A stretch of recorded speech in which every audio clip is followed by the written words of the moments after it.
Good morning, everyone across the universe, because you know that I always talk to the universe. It's a cloudy, dreary day here in Binghamton. Doesn't matter at all, because I know the weekend's going to be a little better. The weatherman tells me, and he's right 50% of the time. So welcome to Smart Woman Conversations with Yvonne DeVita and my special guest, Maureen Berkner Boyt. Welcome, Maureen. It's such a pleasure to be here. Awesome. So I want to tell them a little bit more about you because you are an entrepreneur that more people should get to know. So, ladies and gentlemen, Maureen Berkner Boyt is the founder of the Moxie Exchange, a training and mentoring organization committed to helping businesses develop talent and create inclusive workplaces. For over 10 years, companies around the world have trusted Moxie to help them grow talent, interrupt bias, and unleash human potential. That's a big one there. We're unleashing. What a great word. Maureen, I'm a word person, so I love it. Moxie meets companies and learners where they are with on-the-go digital, scalable, micro-learning courses and unconscious bias programs. So unconscious bias programs. We might have to talk about that. Maureen holds a master's degree in organizational development. She's the author of Rock Your Moxie, Power Moves for Women Leading the Way. Her Disrupt HR talk, Hack Your Biased Brain, is one of the most popular talks of the movement. Mo has lived her life as a doer and risk taker too. She's ridden camels in the Sahara Desert, jumped in the fairy pools on the Isle of Skye, and completed 2 36-hour ultra team runs. She brings those experiences and approach to her work, getting people to think big, take action, and move the dial on driving results for themselves and their teams. Maureen, that sounds fabulous. It's so great to be here. It's always fun hearing your own bio. And then I know the conversation that we're going to have is actually, I always say, it's like Wizard of Oz, right? Let's take a look behind the curtain.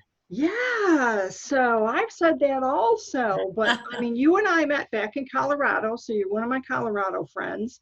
And before we started recording, gosh, I told you how much I miss Colorado. It's great. I will never, I will never be sorry that we came here to be near the family and the grandkids. My sisters live just a couple miles away, and it's wonderful. But I do miss Colorado. There's a lot there to miss.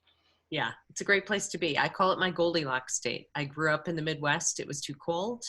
I lived in the South for about 6 years. It was too hot. Colorado is just right. I hear you. That really makes sense. But, talk to us a little bit about the things that you do. First of all, Moxie Exchange. Moxie is a really fabulous word that like I say, I'm a word person. So Moxie speaks to me. I say things like be bold and brazen and be wayward. So tell us about Moxie.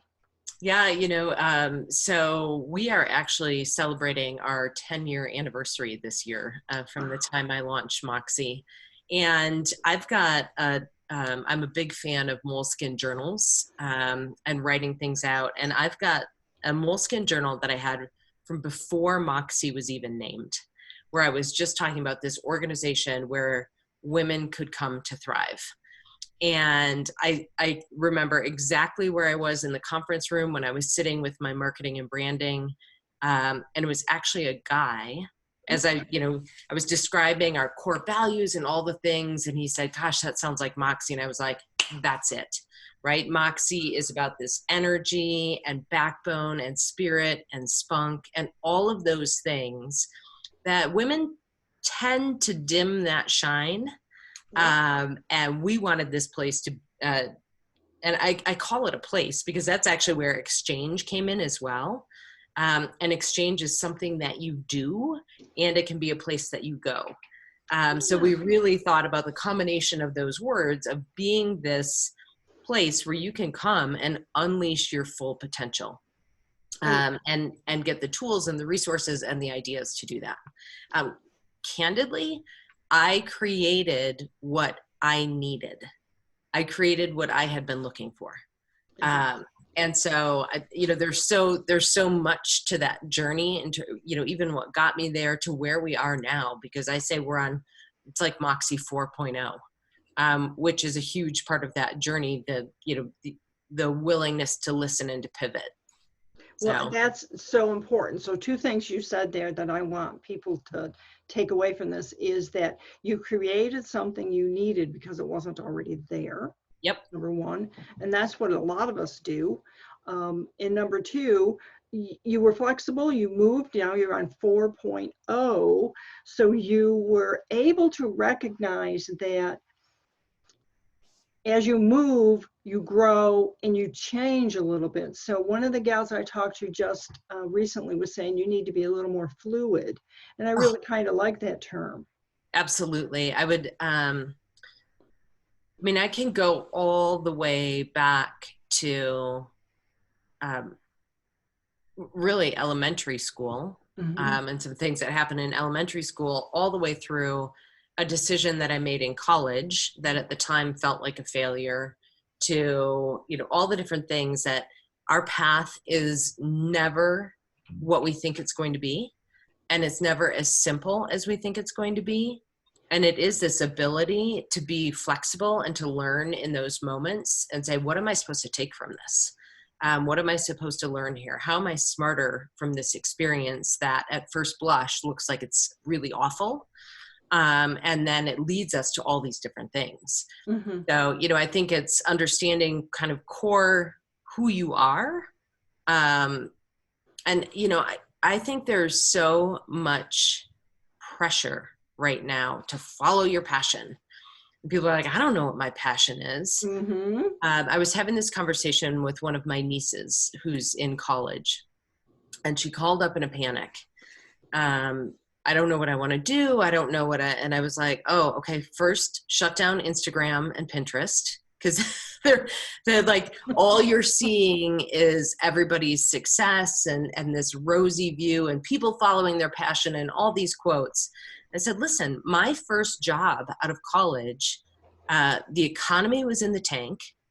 I took whatever job I could, and it was with a manufacturing company. And she was like, oh, gross. And I was like, absolutely not. It was phenomenal.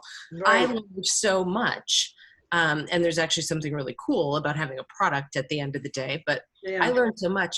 Find something and learn from it. I said, that company paid me to get smarter.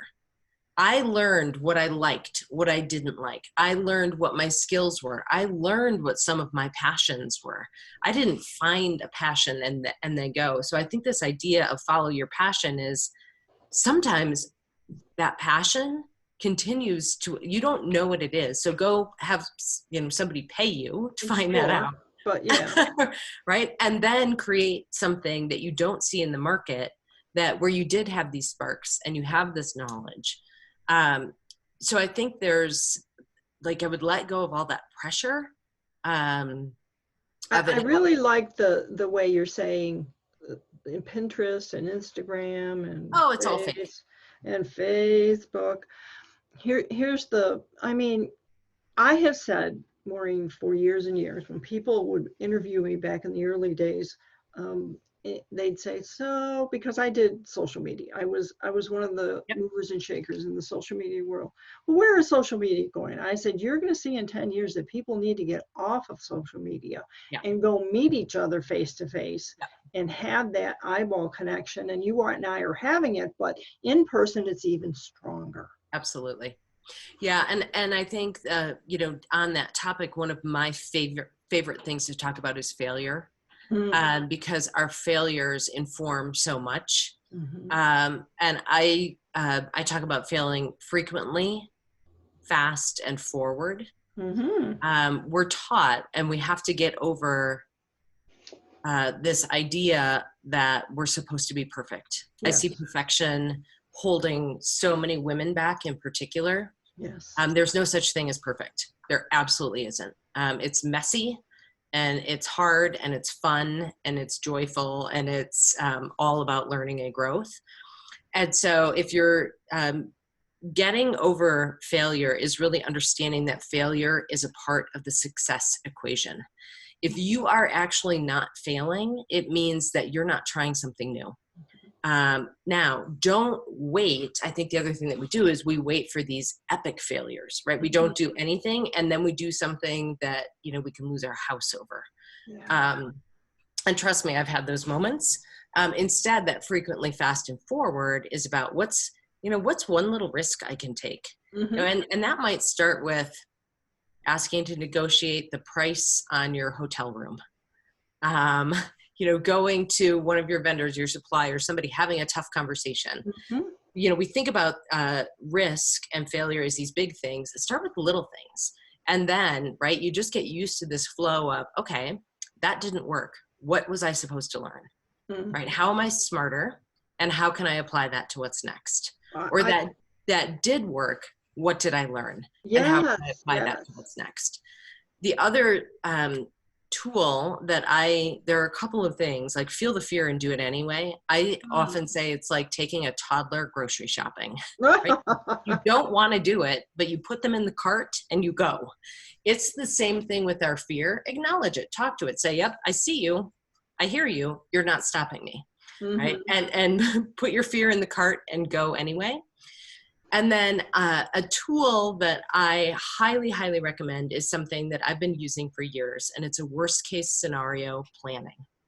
Ooh. So with worst case scenario planning, we spend all this time. Our fears have their greatest grip on us when they're here, right? Yeah. And so there are a couple of things. So worst case scenario planning is to actually sit down. When I was starting my first company, I was working a job that paid me really well. I had 2 kids under the age of 4. Oh my God. And I kept knowing that I needed to go out and do this thing in the world. And I kept putting it off and putting it off and putting it off, all the fears. So I finally sat down and I said, okay, what is the worst thing that can happen? And I said, we go bankrupt. Right? We lose, you know, we go bankrupt. And, you know, I went as far as like, oh, you know, babies need shoes and I can't pay for it. And, you know, we lose our house. And, you know, I went down this deep path. Okay. So we go bankrupt. Really critical step. So write down the worst thing that could happen, right? So maybe maybe you're in my situation where I want to go out on my own for the first time. Or I'm going to go after that big client. Or I'm going to negotiate a contract, whatever it might be, write it down. Secondly, and the thing that we usually forget to do, if you go through this at all, the brilliance of this is getting it on paper. The second thing is, how will you know you're there? How will you know your worst case is actually happening? Right? So because then the third step is, what am I going to do? Right? So how I would know was that we only had 2 months left in the bank account and no money coming in. Ooh. Right? So that for me was worst case is bankruptcy. I'm going to know we're there because, right, we're out of cash. I'm very, very clear about how we knew we were there. And then what am I going to do about it? Yvonne, I waitressed my way through college, and I am a damn good waitress.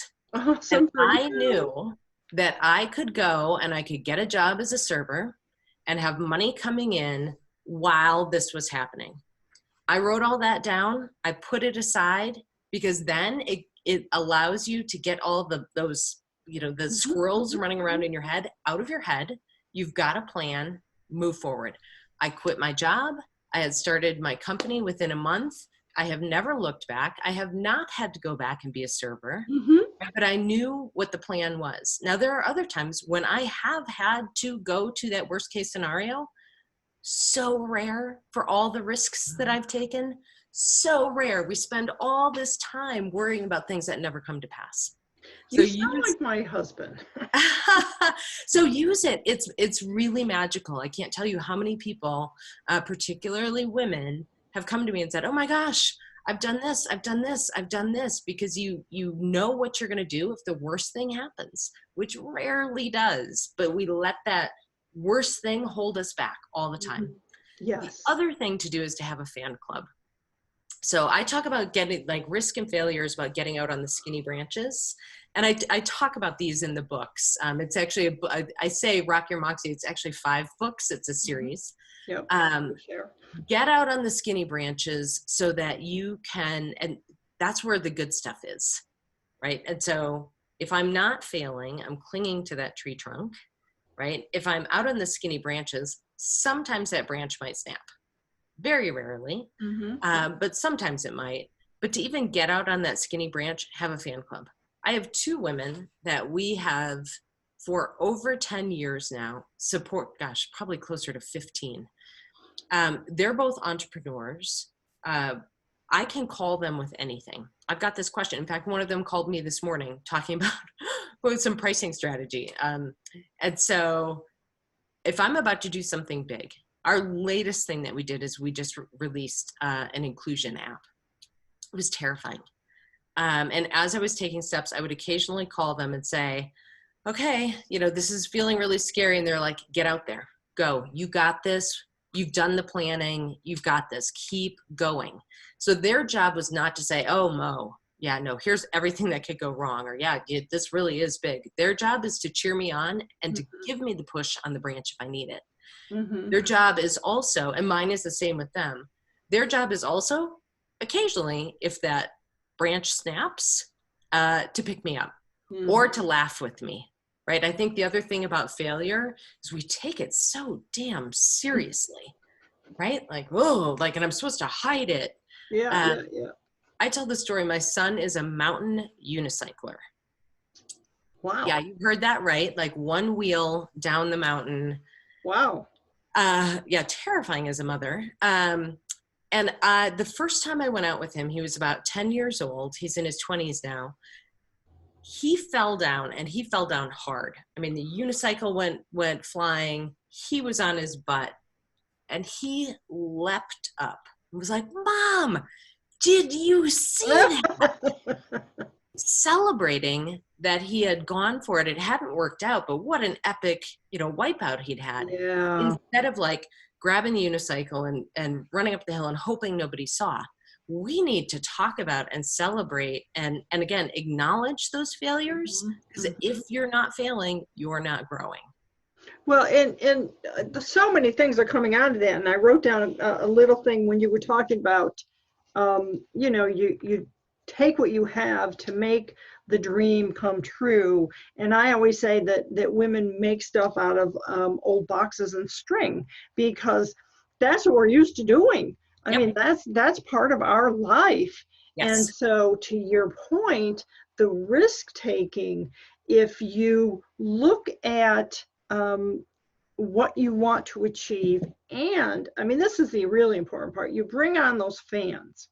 So I tell women all the time, please don't think you have to do this alone. Oh, it's like, do it myself or die trying. That's the worst thing. Women, they never want to ask for help, or to your point, bring on the fans. So, I mean, I credit Tom is my biggest fan, of course, but my kids and my sisters. And my sisters never really understood what the heck I was doing, but they said, man, you're so smart, you can do it. Go ahead, go do anything. And so to your other point, I took a job as a telemarketer once because I had to have a job. I was divorced and had 3 kids to take care of, and a dog and a house. And it was in the beginning really awful. But wow, after a while, I started to learn things. And the biggest thing I learned was how to talk to people about what they need. And then how to listen. And so I do credit it. I look back and I say, wow, the things I learned as a telemarketer.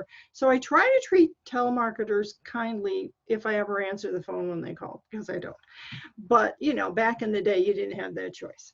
So yes, I mean, the risk taking, I love the way you talk about the skinny branch. I love that even if you fall, if you've done the planning that you talked about, you're not going to fall that far. You're not Exactly. going to end up in the hospitals for 6 months.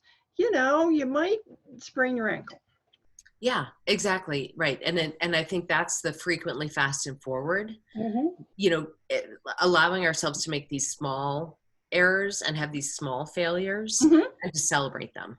Right. And Well, to and look also at, recognizing, Maureen, would you say that? So I'm going to go to what I know best, and that's writing and writing books and whatnot. So as I work with an author and we get to a chapter, and I'm telling them the chapter is done, and they're saying, coming back the next day, well, I want to add this and I want to do uh, this, and I'm yeah, saying, yeah, polishing the brochure is yes, what I it's call that. it's it's done.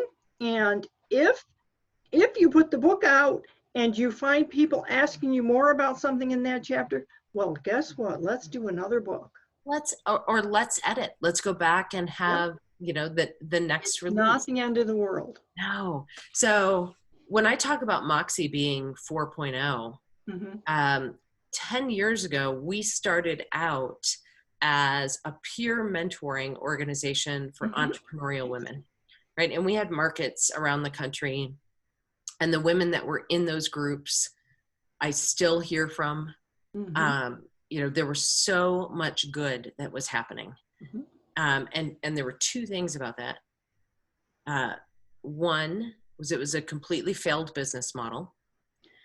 And two, it was not serving the vision that I had, right? So I could have held on really tight to that original business model because I knew we were having an impact on a small group of women. Mm-hmm. I was also hemorrhaging money, right? Mm-hmm. So Yeah. although we were hearing all these wonderful things from people, and we were in something like 22 markets, right? So externally, it looked like we were a raving success.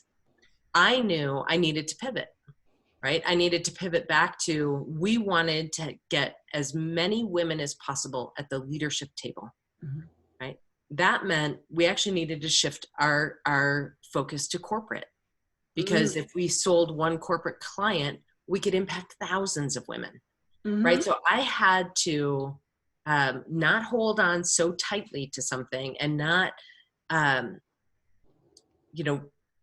keep this facade that everything was great, and to be able to say what's actually needed, what serves our vision, pivot, right? And then so we did the corporate work, and then the books released, we were working in corporate, and we kept having women saying, is there a book club? Is there a book club? Our corporate clients, how can we scale this, other than just people in the room? That was me listening and saying, gosh, what people are asking for is something digital. Yeah. Right. So 7 years ago, almost 8 years ago, we started an online workshop program that originally was based on chapters of the books. Mm-hmm. And then we bring in guests. It's been this whole thing. We're actually slowly winding it down. But that was another pivot. Mm-hmm. Right. And then to say, oh, guess what? Women are extraordinarily busy. So let's give them micro learning, right? Let's create these courses that they can take online. They could be waiting for their kid at soccer practice and pull up a 3-minute video on negotiations. Yeah. Or on how to position yourself to get a sponsor, not a mentor, right? So that was another pivot. The women in the programs are saying, great, I'm leaning in until I fall over. The system is broken. Mm-hmm. That was us saying, you know what? We need to help organizations understand unconscious bias. And we need to not just have them understand what it is, but teach them how to interrupt it. Right. And then, okay, inclusion and belonging, so people can really unleash their potential, is really about how you and I treat each other day in and day out. Yes. We're on our phones all day long. Mm-hmm. So that's where we created the app.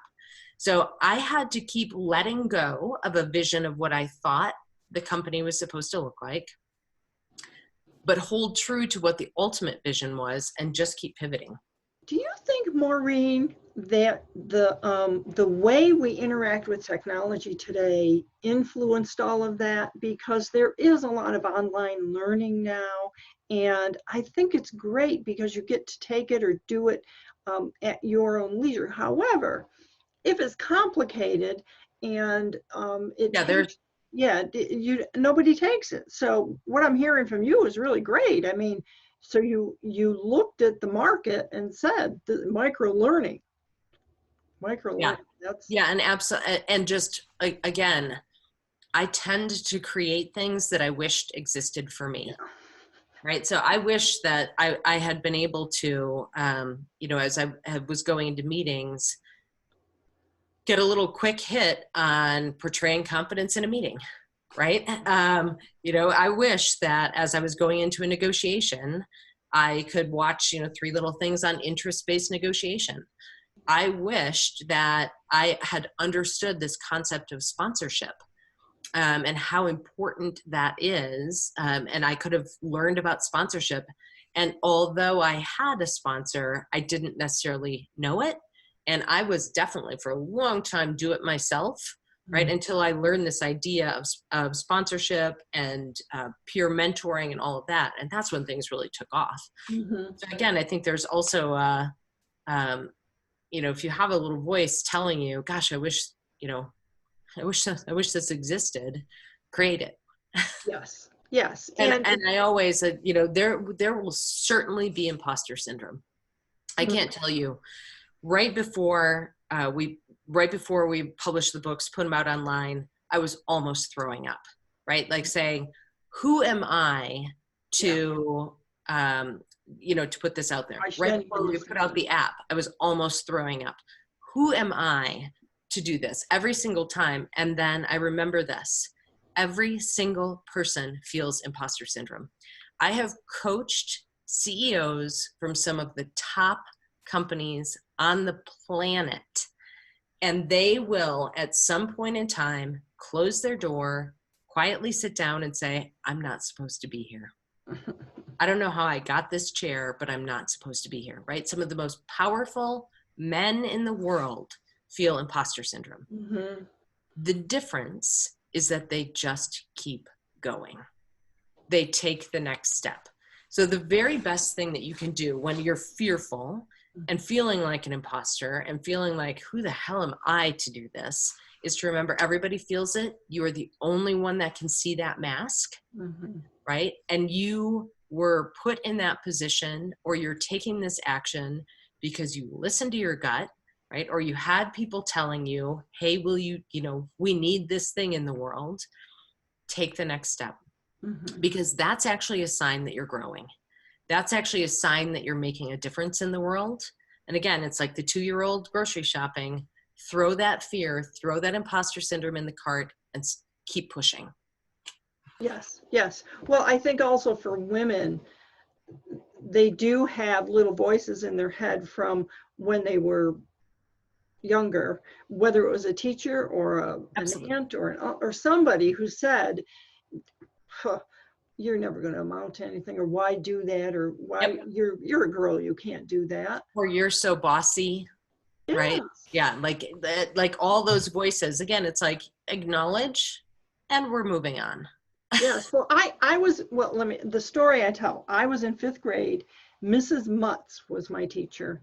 She was, I just loved her. I will never forget that she appreciated me. And I wrote a story in 5th grade for our English class. And she brought me up to the front of the class and said, "This is an A plus. You're going to be a writer when you grow up." And I'm like, holy cow. And then, at the end of the year, I had 5 A's on my report card. And I was so proud of that. Then I went to a family gathering and there was a young man there. So I was what, 10 or 11? He must have been 20. And he said, "So someone told me you got 5 A's. What kind of, you're stupid." I don't know how they did. That must have been, and that ruined everything. I mean, he just went on and on. I don't know why. I don't even remember who he was. And I thought, I just started to feel so small because this grown up, in my eyes, was telling me that these 5 A's were nothing and the teacher must have just made a mistake. And that lives with you a long time, but at some point you have to say, you know what? I damn well deserve those 5 A's, and I did a good job, and my teacher was smarter than you, so time to move on. You know, there's, I won't get it quite right, but one of my favorite quotes, Eleanor Roosevelt has so many quotes, but one of her quotes is, what other people think about me is none of my business. Yep, exactly, exactly. But it's hard for women to do.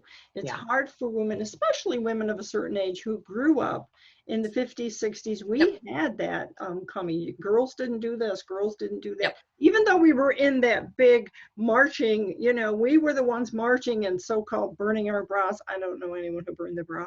But anyway, we still, you know, basically we were taught you're supposed to wear skirts, you're supposed to do this, you're supposed to be father knows best wife. I don't even know her name. So there you go. Yeah, that right. But many of us said, no, we're not going to do that. So we didn't. So I didn't. And I think that's, and I actually want to dispel one more myth because it's so pervasive. We've been so gaslighted by this. It's astonishing to me. Women support one another. Yes. So let's just hard stop. Yeah, we are sold this lie that women don't support one another. And I see these articles in Queen Bees and Mean Girls. Literal research debunks that. It simply isn't true.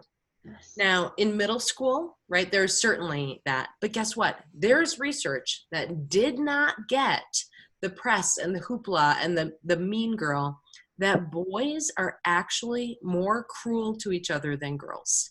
But we keep perpetuating this myth. And I say we're being gaslighted because that really serves a purpose, right? For people that are in power. If I believe you're out to get me, I go into our relationship feeling much differently about it, right? And I waste all this time and this energy. Women support one another. When you have, and you will, a woman in your life who's a jerk, it's not because of gender, it's because of her emotional intelligence. There you go. Because if you take a look and think about your last 99 interactions with women, I guarantee probably 99% of them have been positive. The 1% is not gender-based, but we make it gender-based.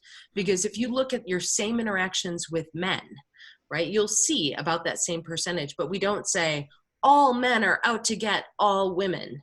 So stop. When you hear somebody saying that, particularly young women, say, oh no, women support the hell out of each other, right? And give all the examples. And if you run across a woman who's not supportive, it's not about gender, it's about her, right? It's about her emotional intelligence, some stuff she's got to work through, but you have a whole tribe behind you, supporting you. Leverage that.